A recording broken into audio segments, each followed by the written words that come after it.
before the world pulls you into its whirlwind of notifications, emails, and nameless demands. Pause. The moment you wake up is a sacred chance to set the course for your entire day. It's more than routine. It's a ritual, a quiet gesture of self-respect. Each morning is a rebirth. You are granted a new day, another chance to live with depth and purpose. You are still breathing. Your heart still beats. That means you still hold the power to shape your fate. Begin with gratitude and a simple question. What will I live for today? Stoicism is not some abstract philosophy. It is a practical compass, keeping you clear in chaos, steady amid uncertainty. And if you take just a few minutes each morning to reconnect with that truth, the outer world will struggle to disturb your inner one. 1. Set clear goals and intentions. Every morning opens a door to a new life. In the moment you wake up, before your eyes meet the phone's glow, before responsibilities crash in like waves, there is a stillness, even just a few minutes, in which you can decide how you will live this day. Many call this a morning routine, but for a Stoic, it is a ritual, a moment to reset the course and remind oneself, I am the captain of this ship, not the storms outside. And that ship needs a compass, your intention. An intention is not a to-do list, nor is it a vague hope like, today will be fun, or I wish things go well. Intention is an inner commitment, a way of asking, what will I live for today? It doesn't need to be grand, only honest and specific. I will listen without interrupting. I will stay calm, even in frustration. I will spend 15 minutes being truly present with my child. These small things, though quiet, can transform the tone of an entire day. Stoicism does not teach us to dream about an ideal future, but to master the present. Marcus Aurelius once wrote, "You have power over your mind, not outside events." Setting a morning intention is how you practice that power. You choose what you'll live for, rather than react to every passing emotion or circumstance. A day lived without intention is like a ship at sea with no map. It drifts, it gets lost, it crashes against unseen rocks. And when the day ends, you're left feeling tired, aimless, and hollow. The modern world offers countless options but little clarity. You can be swept away by a flood of messages and micro-demands, and without intention, you'll feel constantly busy but never closer to anything meaningful. Intention is like a light piercing through fog. It doesn't clear everything, but it shows you where to step next. A person with intention acts with direction, slow but steady, simple but deep. You don't need a special day to begin. Every morning is a new beginning. You can start with one small but serious question. What action today will feel right, even if no one sees it? From that answer, form a clear commitment. And throughout the day, when your mind drifts or emotions swell, return to that intention. It is your anchor in the open sea. Imagine someone setting an intention, I won't rush my meal. It seems trivial. But if lived, they will eat slower, taste deeper, ignore their phone, and in turn digest better and feel lighter. That is proof. Big changes often begin with invisible acts. Intention is the seed you plant each morning, and it quietly blossoms in your actions and choices throughout the day. In a noisy world, the one who lives with clear intention is the one who is truly free. Not the freedom to do everything, but the freedom to not be pulled by everything. Because when you live with intention, you live by choice, not by reaction. And that is the essence of self-mastery, a central Stoic virtue. So tomorrow morning, before anything else, pause and ask, what will I live by today? That answer might just lead you back to yourself. 2. Discipline, the bridge between present and future.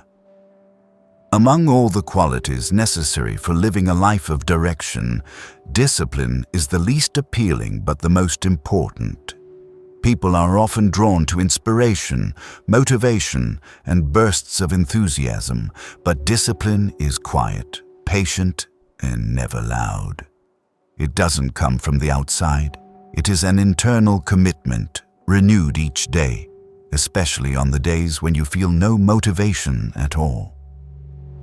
If you ask what forms the bridge between who you are today and who you want to become in the future, the answer is always discipline. Stoic philosophy does not encourage us to live rigidly or to push ourselves to exhaustion. On the contrary, discipline in the Stoic sense is proactive.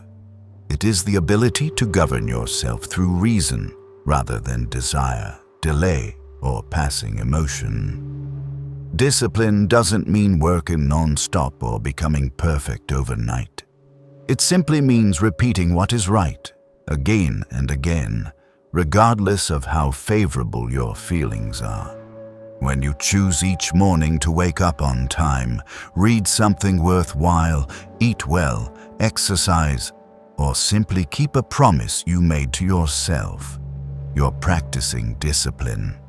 And each of those actions, however small, lays a brick in the foundation of your character and your future.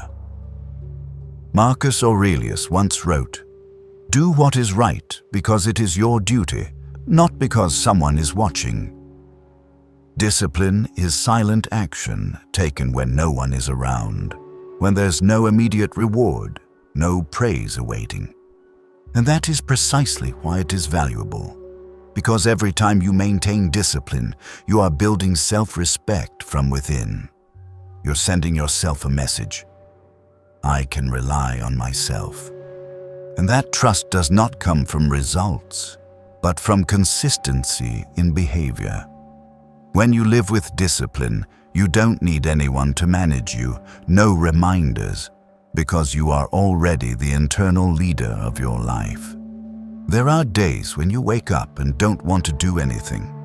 The body is sluggish, the mind full of voices inviting delay. In that moment, discipline is no longer an idea. It becomes a decision. You get out of bed not because you're excited, but because you've chosen to live by a principle. What is right must be done. And it's in moments like these that you feel the power of discipline most clearly. It never promises ease, but it always grants dignity. Think of someone practicing piano for 15 minutes a day for 365 days. On the first day, the sound may be off, the fingers stiff, but discipline keeps them there, day by day, until one day they sit down and play a melody that moves even themselves. That result did not come from natural talent, but from uninterrupted persistence.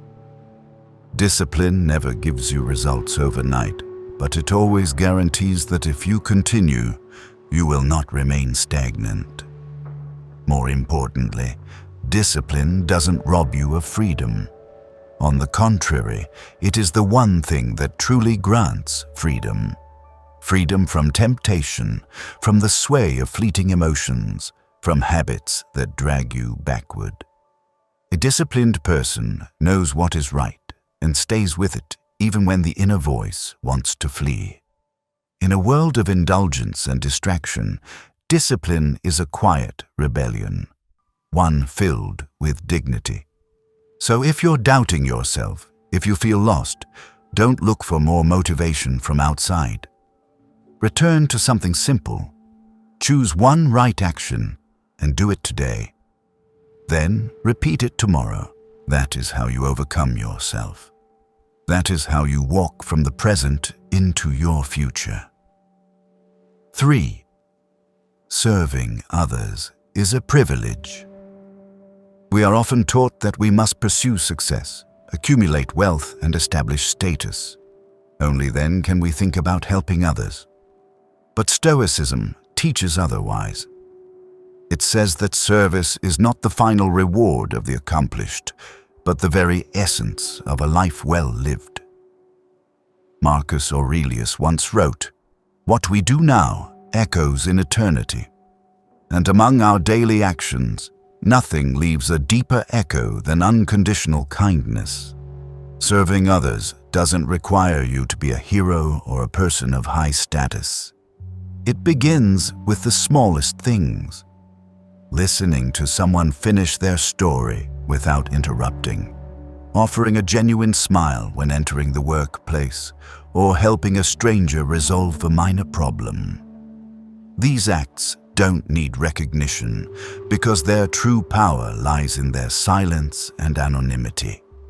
When you do good without expecting anything in return, you free yourself from the ego, from the need for validation. And in that moment, you touch another kind of freedom, the freedom of the soul. In the modern world, where everything is measured by productivity, profit, or influence, service might seem inefficient. But Stoic philosophy reminds us that value does not lie in measurable outcomes, but in actions rooted in what is right.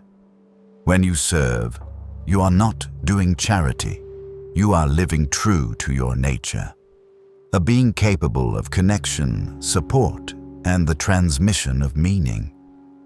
The one who serves others is also serving themselves, because genuine kindness nurtures the inner life, making you feel deeper, fuller, and more grateful to be alive. Remember that even in hardship, you can still serve. The story of Anthony Ray Hinton, who was imprisoned for nearly 3 decades for a crime he didn't commit, is a powerful testament to this truth. He did not let the darkness of prison destroy him. Instead, he chose to bring laughter and comfort to other inmates. He had nothing in his hands, but he had a heart, and he chose to use it to lift up those who are suffering beside him. His story reminds us that service is not a luxury reserved for the idle, but a choice available to those with inner depth. Every day is a chance to give something. You don't need to wait until you are settled to begin living with kindness. A small gesture, a timely question, an undistracted presence. Sometimes these are the very things that change an entire day or even a life. And you may never know how far your influence reaches, but one thing is certain. When you live to serve, you are living with a purpose greater than yourself. That is what gives life meaning, not how much you've achieved, but how many hearts you've touched. 4. Humility is the root of strength. In a world that glorifies expression and achievement, humility seems like an outdated virtue. People often think that silence is weakness, modesty is a lack of confidence, and admitting not knowing is a flaw. But Stoic philosophy sees it differently. Humility is not self-deprecation. It is a deep honesty with oneself. It is the quiet strength of someone who knows their limits, knows they are not the center of the universe, and feels no need to prove otherwise.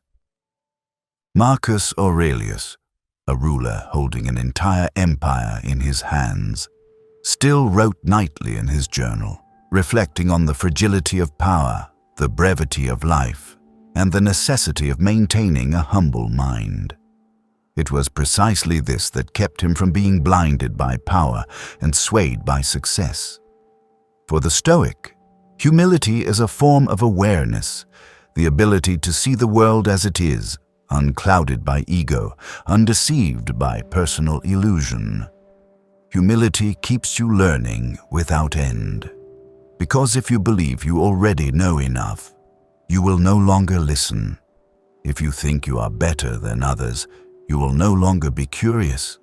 The humble person enters every experience with the mindset of an apprentice, whether in the role of a leader or a beginner. They are unafraid to admit mistakes, for they understand mistakes are the raw material of growth.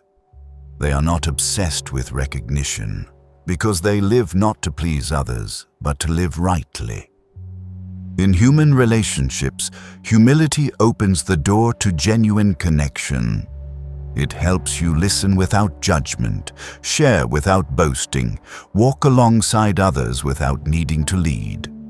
When you don't need to be better than anyone else, you can truly see others.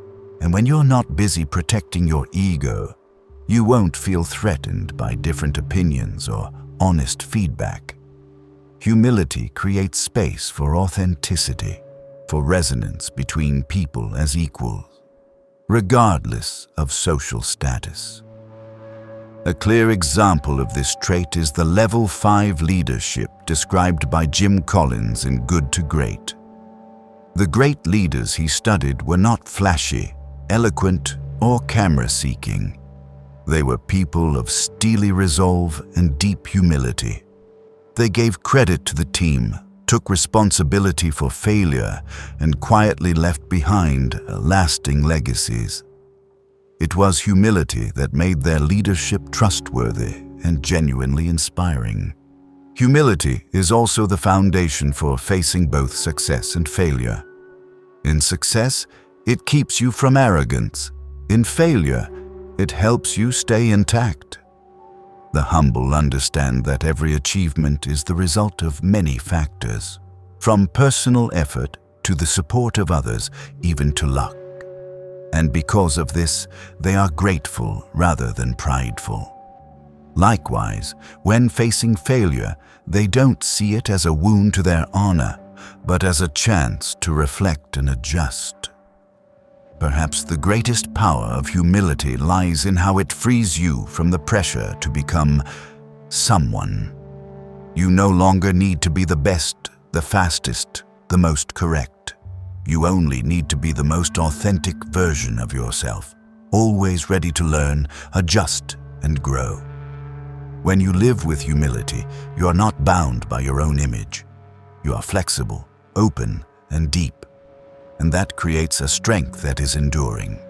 Not loud, not performative, but unshakable.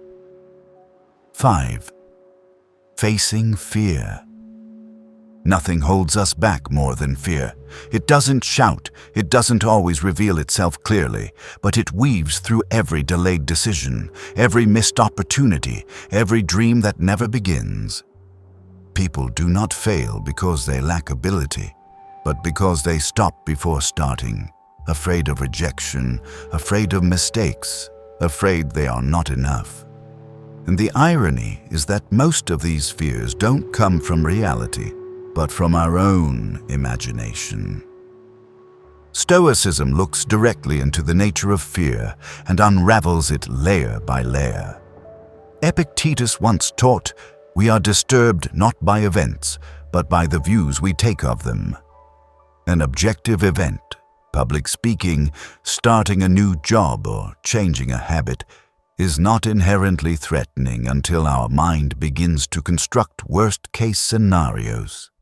That means, if you can govern your thoughts, you can govern your fear. Facing fear doesn't mean becoming reckless or impulsive.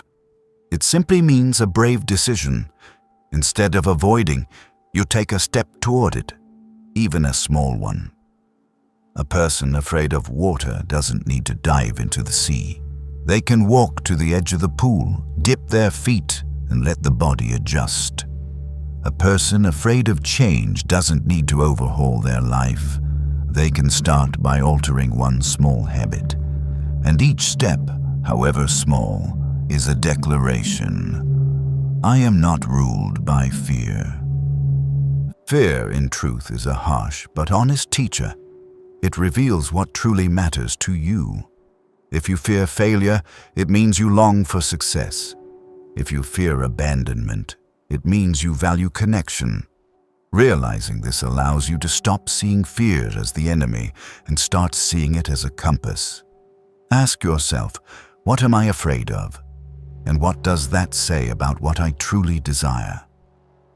The answer often leads you to a deeper truth about yourself. Marcus Aurelius once wrote, "Remember that death is always close. Let that awareness guide you to live with courage and urgency. Indeed, time is finite, and to let a fear, one that exists only in the mind, prevent you from living fully is a waste. Remember, courage is not the absence of fear, but action in spite of it. Every time you do something while your heart still trembles, you are building an inner strength that no one can give you but yourself.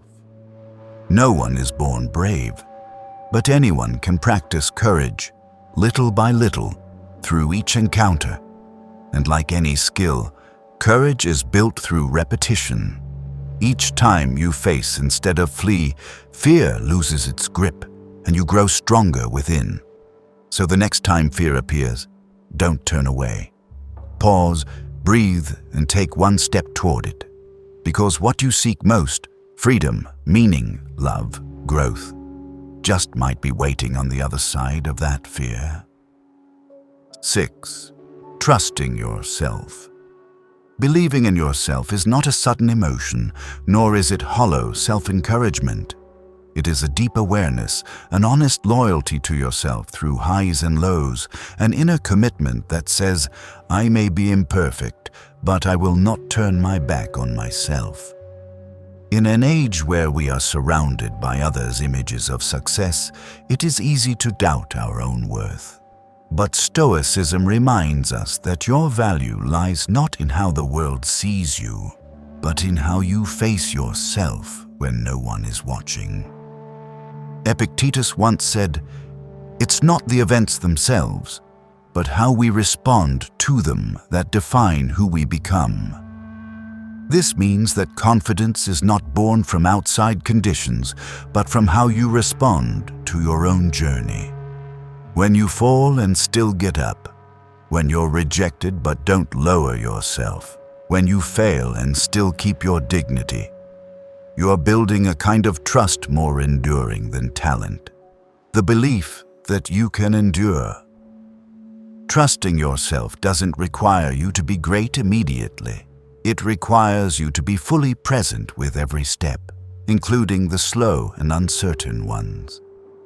That trust doesn't come from dazzling victories, but from the quiet moments when you didn't want to go on yet chose not to quit.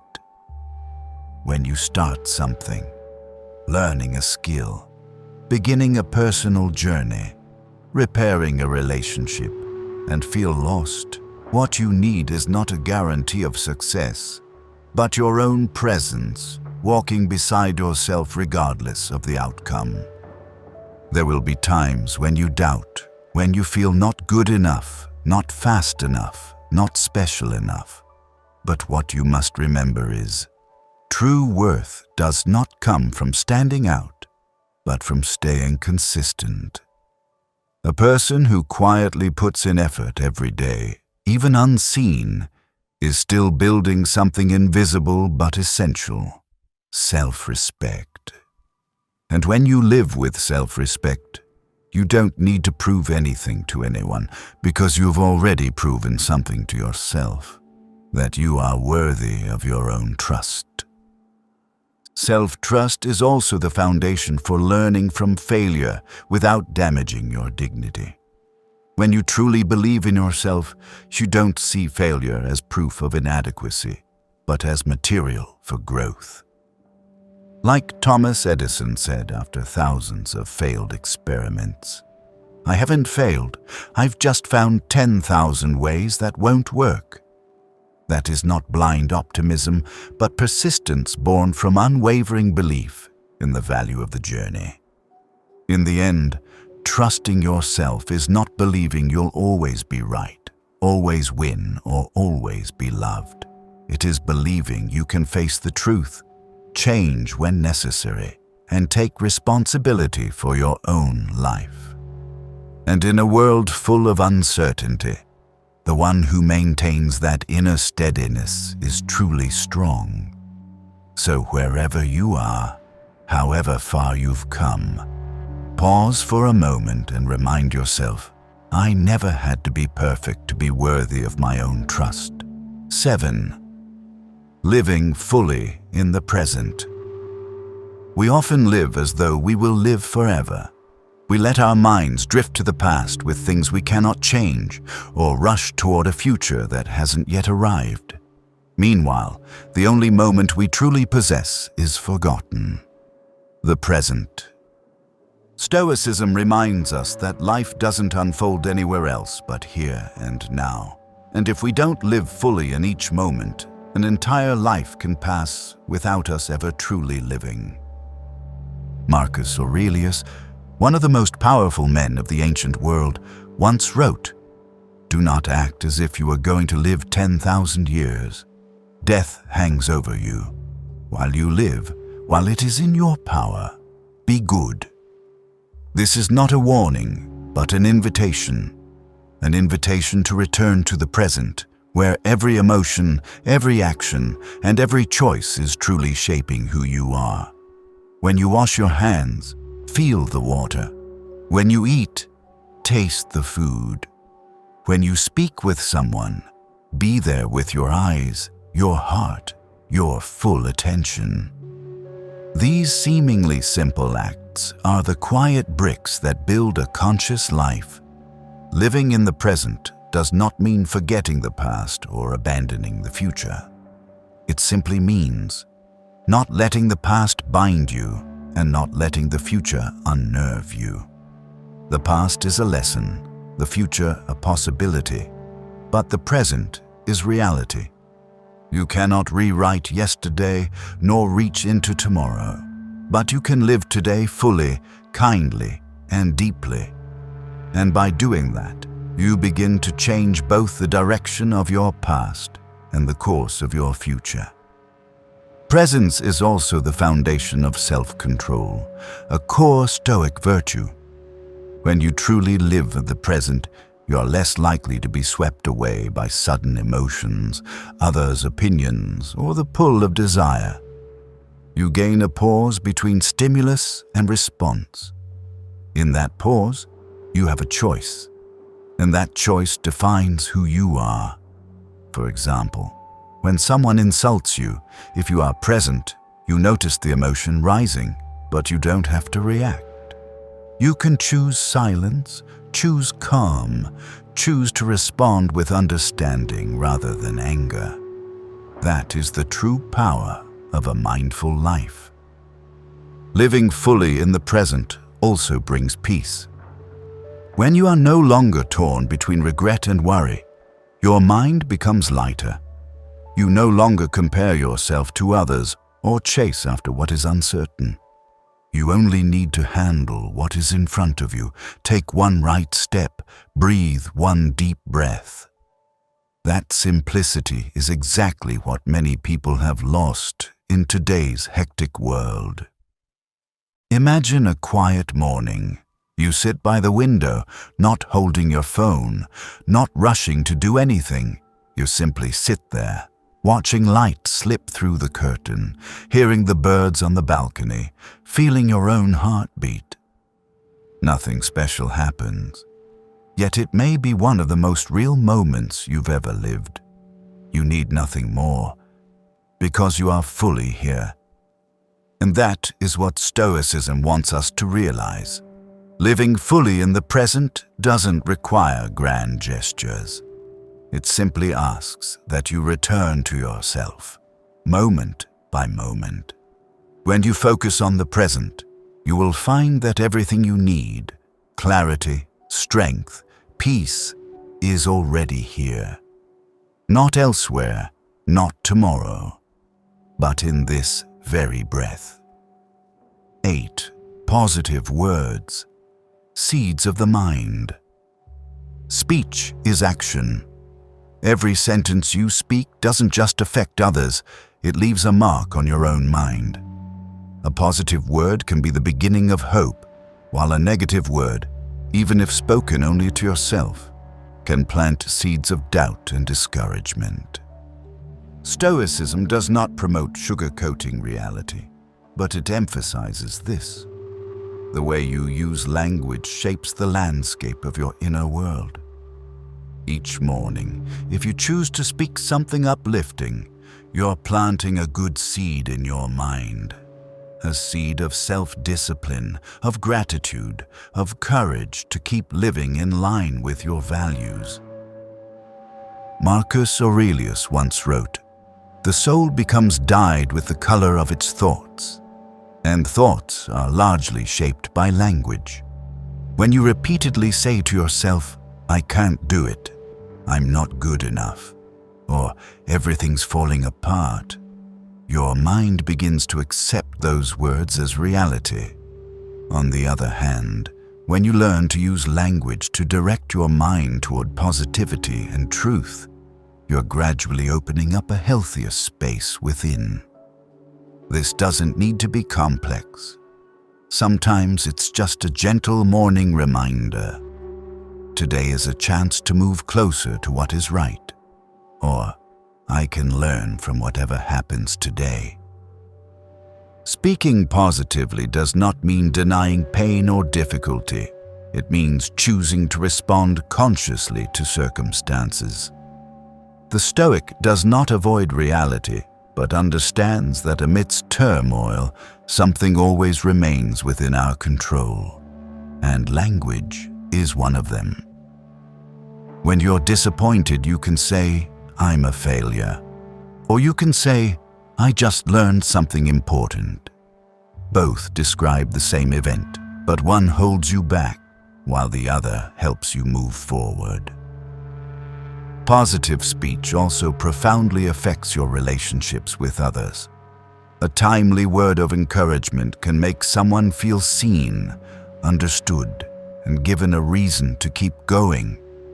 When you take the initiative to express gratitude, give sincere praise, or simply offer a peaceful blessing, you spread an atmosphere of presence and goodwill, things increasingly rare in today's hurried and skeptical world. Language is also a tool to cultivate self-mastery. Before uttering a harsh word, pause and ask, "Is this necessary? Is it kind? Does it reflect the person I aspire to become?" That moment of mindfulness helps you break free from reactive habits and step into the space of choice, where your words are no longer impulsive expressions, but reflections of reason and virtue. Start with something small. Each morning, say one positive sentence to yourself. Not to sugarcoat, but to remind yourself that you have the agency to shape your own mental posture. When practiced regularly, these small seeds of language grow into inner strength, quiet determination, and steadiness in the face of life's swings. Because ultimately, the words you speak each day will become the voice that stays with you for life. So why not make it a voice that is kind, strong, and full of hope? 9. Reflect on your dreams each morning. There's something strange about dreams. The older we get, the less we speak of them. As children, we could easily imagine a brilliant future, believing anything was possible. But life, with its pressures, responsibilities, and doubts, slowly folds our dreams away into a hidden drawer of the mind. We begin to live merely to survive, doing what must be done, forgetting what once lit our hearts on fire. Stoic philosophy, though grounded and unflinching, does not dismiss the role of dreams.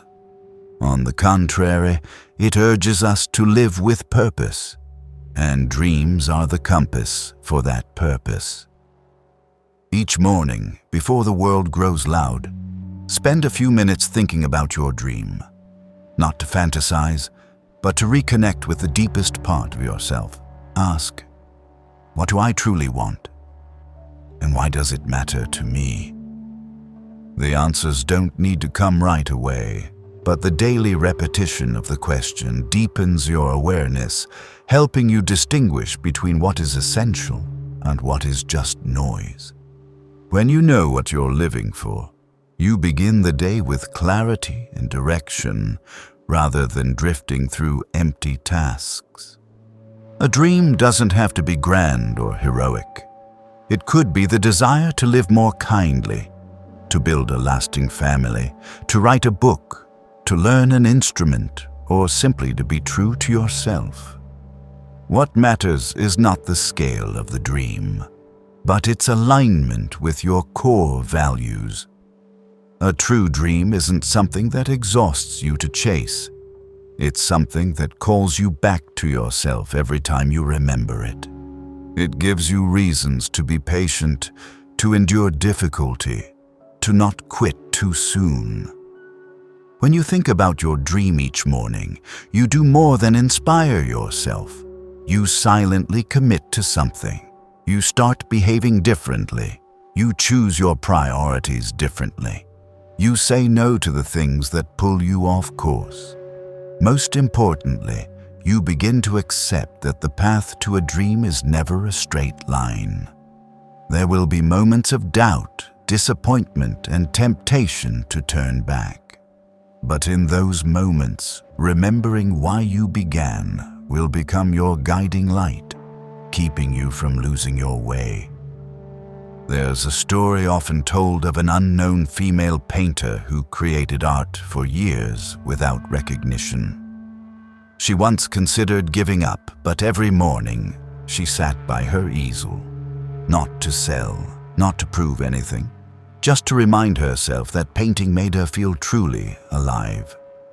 Eventually, her persistence brought success, but success was not the real reward. The real reward was that she never betrayed her dream, even when no one else believed in it. A dream is part of your identity. It's not just something you do. It's how you define who you are. And if you let each morning become a moment of reconnection with your dream, you'll move through the day with a sense of inner vitality. Whether you've come far or are still fumbling, don't stop thinking about what makes you come alive. Because sometimes, all it takes is a little morning remembrance to give you the courage to keep going for miles. 10. You are not promised a tomorrow. There is a truth everyone knows, but few live as though they truly understand. We are not promised a tomorrow. This statement is not meant to provoke panic or despair, but to awaken. A quiet bell ringing in the rush of daily life, reminding us that each day we are alive is not to be taken for granted. To the Stoic practitioner, the impermanence of life is not a source of fear, but the foundation for living more deeply and responsibly in the present. Marcus Aurelius once wrote, "You could leave life right now. Let that determine what you do, say, and think." He did not write these words to spread anxiety, but to remind himself that time is finite and every choice must be weighed with clarity. When you live as if today could be your last, you no longer postpone what needs to be said, no longer swallow apologies, no longer miss the chance to offer a hug, a look, or a moment of care. You begin to live truly, not hurried, but with gravity. We often make promises to ourselves. I'll do it tomorrow. I'll call my parents later. I'll start exercising when things calm down. Or, once my career is stable, I'll pursue my passion. But no one guarantees that a tomorrow awaits us. Every time we delay, we gamble with the unknown. And then, after a sudden loss or turning point, we may find ourselves sitting in silence, whispering, "I wish I'd lived more honestly." Stoicism teaches us that we don't have to wait until the end to understand this. Begin today, begin now. Living with the awareness of death doesn't make you cold or pessimistic. It makes you gentler. You understand that time with loved ones is limited, so you listen more, argue less. You recognize that waking up each morning is a gift, so you stop taking it lightly. You see that every kind act today, every promise you keep, every moment you live in alignment with your values, these all contribute to a quiet legacy, whether or not tomorrow arrives. The greatest fear is not that death comes too soon, but that when it does, we haven't truly lived. And the deepest comfort is not that you lived long, but that you lived sincerely. Think of that every morning. If today were your last experience of this life, how would you choose to act? Would you choose to live distracted, lethargic, waiting for a better day?